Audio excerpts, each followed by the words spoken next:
thưa quý vị và các bạn đã trở lại với chương trình vietditru TV.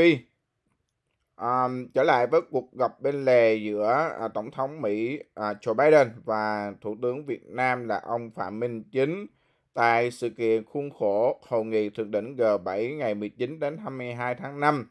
G7 gồm các quốc gia công nghiệp tiên tiến gồm có Mỹ, Anh, Pháp, Đức, Nhật Bản, Canada và Italy, đóng vai trò quan trọng trong định hình và củng cố cấu trúc quản trị toàn cầu. Các thành viên G7 sở hữu hơn một nửa giá trị tài sản trên thế giới, chiếm khoảng 30% GDP toàn cầu với thị trường 10% dân số thế giới. Đây là những là hình ảnh ông Biden gặp ông Phạm Minh Chính bên lề.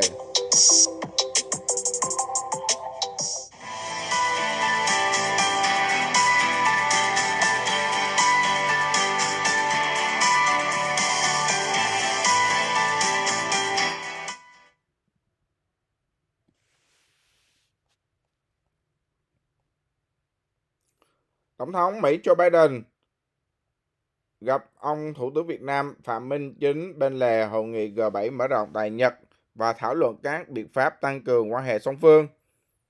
Gặp ông Thủ tướng Việt Nam Phạm Minh Chính, Tổng thống Joe Biden bên lề hội nghị thượng đỉnh G7 mở rộng tại Hiroshima hôm qua. Ông Thủ tướng Việt Nam Phạm Minh Chính cho rằng quan hệ Việt-Mỹ đã phát triển tích cực với trọng tâm là hợp tác kinh tế thương mại. Tổng thống Joe Biden và ông Thủ tướng Việt Nam Phạm Minh Chính thống nhất một số biện pháp thúc đẩy quan hệ song phương và thảo luận những vấn đề quốc tế, khu vực cùng quan tâm. Hai vị lãnh đạo cùng nhất trí duy trì trao đổi đoàn ở cấp cao, nhất là cấp cao nhất. Đây là cuộc gặp thứ hai giữa lãnh đạo của Hoa Kỳ và Việt Nam trong vòng nửa năm, sau cuộc gặp tại hội nghị cấp cao Asia lần thứ 40-41 và các hội nghị cấp cao liên quan tại Phnom Penh, Campuchia vào tháng 11 năm 2022. Trao đổi với ông Thủ tướng Việt Nam Phạm Minh Chính, Tổng thống Joe Biden đánh giá cao kết quả điện đàm với Tổng Bí thư Việt Nam Nguyễn Phú Trọng cuối tháng 3 vừa rồi. Trong đó, Tổng Bí thư Nguyễn Phú Trọng đề nghị hai nước đưa hợp tác kinh tế, khoa học, công nghệ là trọng tâm, động lực phát triển quan hệ hai nước. Tổng thống Joe Biden và Tổng Bí thư Việt Nam Nguyễn Phú Trọng cũng đã nhất trí về việc duy trì ổn định, hòa bình, hợp tác, bảo đảm các quyền tự do hàng hải, hàng không, không sử dụng hoặc đe dọa sử dụng vũ lực trong quan hệ quốc tế, thực hiện DOC, sớm ký kết COC hiệu quả phù hợp với luật pháp quốc tế, trong đó Công ước Luật Biển của Liên Hợp Quốc năm 1982. Quan hệ Việt-Mỹ được bình thường hóa từ năm 1995. Hai nước xác lập quan hệ đối tác toàn diện vào năm 2013. Năm ngoái, kim ngạch thương mại Việt-Mỹ đạt hơn 123 tỷ Mỹ Kim, tăng 11% so với năm 2021. Hoa Kỳ là thị trường xuất khẩu lớn nhất của Việt Nam nhiều năm qua, trong khi Việt Nam là đối tác thương mại lớn thứ 8 của Mỹ trên thế giới và là đối tác lớn nhất tại Asia. Đầu tư trực tiếp nước ngoài vào Mỹ tại Việt Nam đạt 11,4 tỷ Mỹ Kim, đứng thứ 11 trong các quốc gia và vùng lãnh thổ đầu tư trực tiếp vào Việt Nam.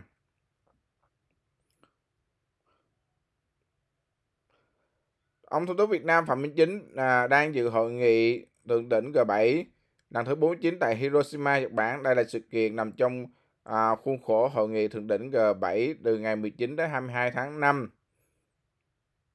G7 gồm các quốc gia công nghiệp tiên tiến Mỹ, Anh, Pháp, Đức, Nhật Bản, Canada và Italy, đóng vai trò quan trọng trong định hình và củng cố cấu trúc quản trị toàn cầu.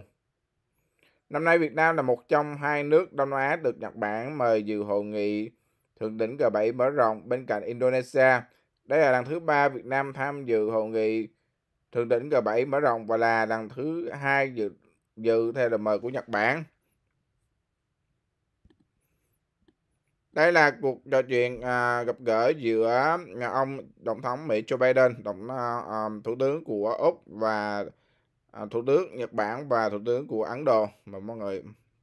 Leaders Summit here in Hiroshima.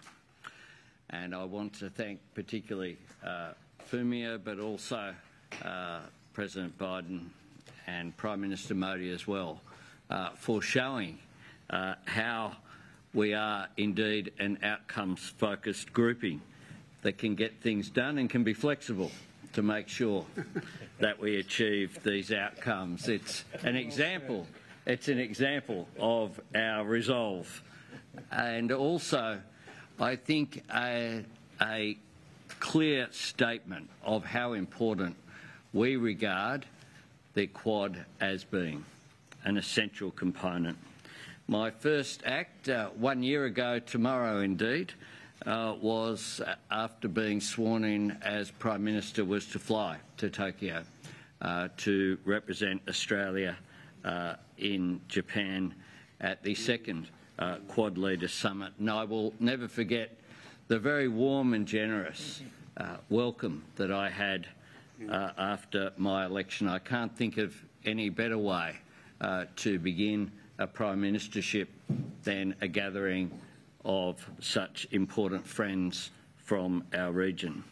1 year on, I'm absolutely delighted to be amongst close friends again here in Japan to continue our important work, standing together for an open, stable, secure and prosperous Indo-Pacific region. A region where sovereignty is respected and all countries, large and small, benefit from a regional balance that keeps the peace. Respect for the leadership of regional institutions, including ASEAN, the Pacific Island Forum and the Indian Ocean Rim Association, is central to our approach.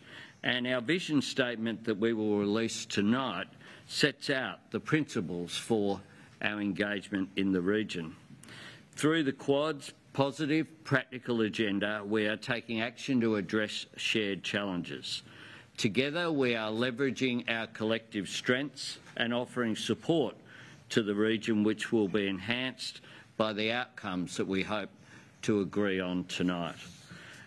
So thank you everyone for gathering, and I will now hand to Prime Minister Modi for his opening comments.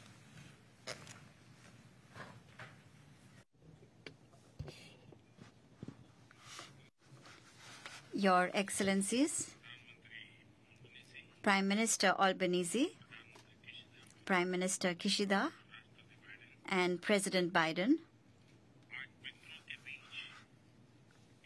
I am very pleased to be taking part in this Quad Summit today and to be among friends.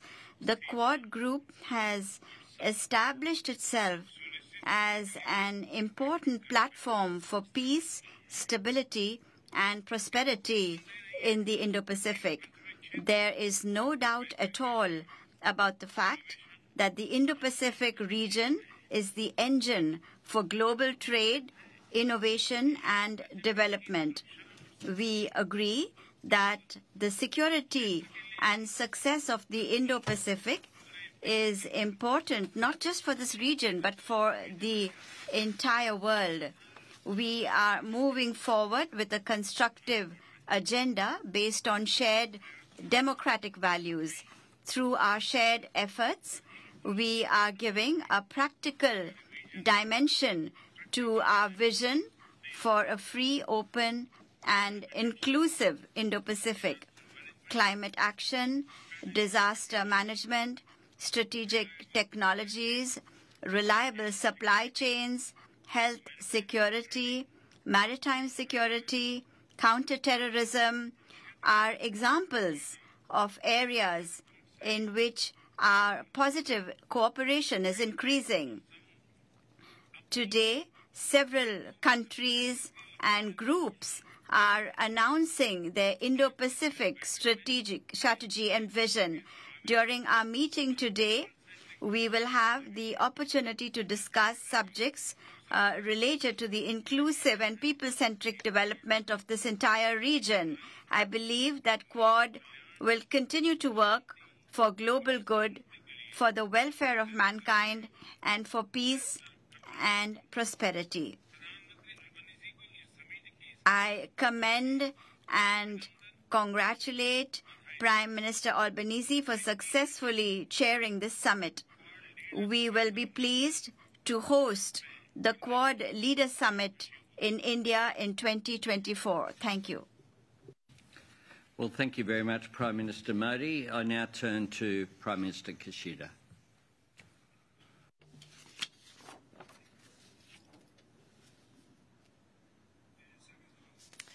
Thank you, Anthony. The chair mentioned that 1 year has passed since our summit in Tokyo. During this 1 year period, Russia's outrage has continued, and the security environment has become even more severe. Free and open international order based on the rule of law is under threat.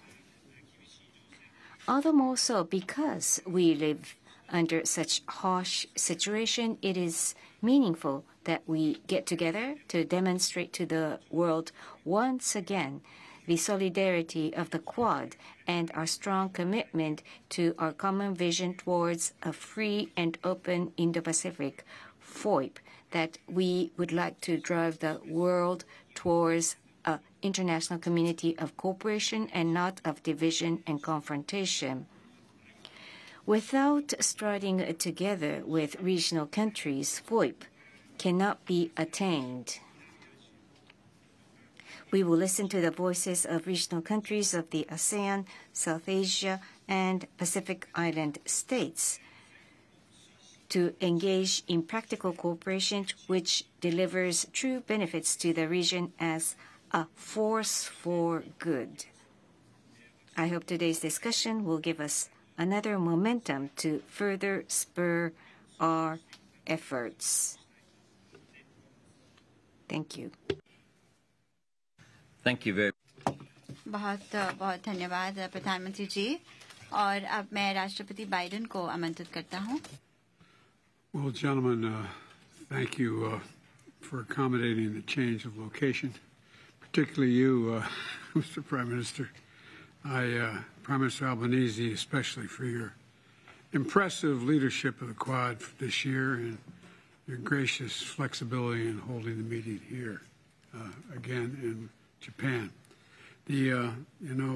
While our setting today is different, than our mission remains the same, and that is to advance our vision of a free, open, secure, and prosperous Indo-Pacific, and to demonstrate the capacity of democracies to deliver on in a shared region. I think people are going to look back at this, the Quad, and God willing, 10, 20, 30 years from now and say it changed the dynamic not only of the region but the world. And while the setting today is different, in our last 2 years, we made enormous progress, in my view. We're now launching a new initiatives to keep that progress going, from projects to build secure telecommunications in the Pacific region, to strengthen our cooperation in submarine cables, new joint efforts between our private sectors to invest in infrastructure and clean energy projects in the region. And I'm also proud of the work we've done with our partners of the ASEAN and Pacific Islands. Matter of fact, I was with one of our counterparts today at the larger meeting, and he's part of the ASEAN countries, and he said, I think the Quad is a very good idea. Remember in the beginning, it was how it was going to be greeted, and so I feel good. A great deal of the future.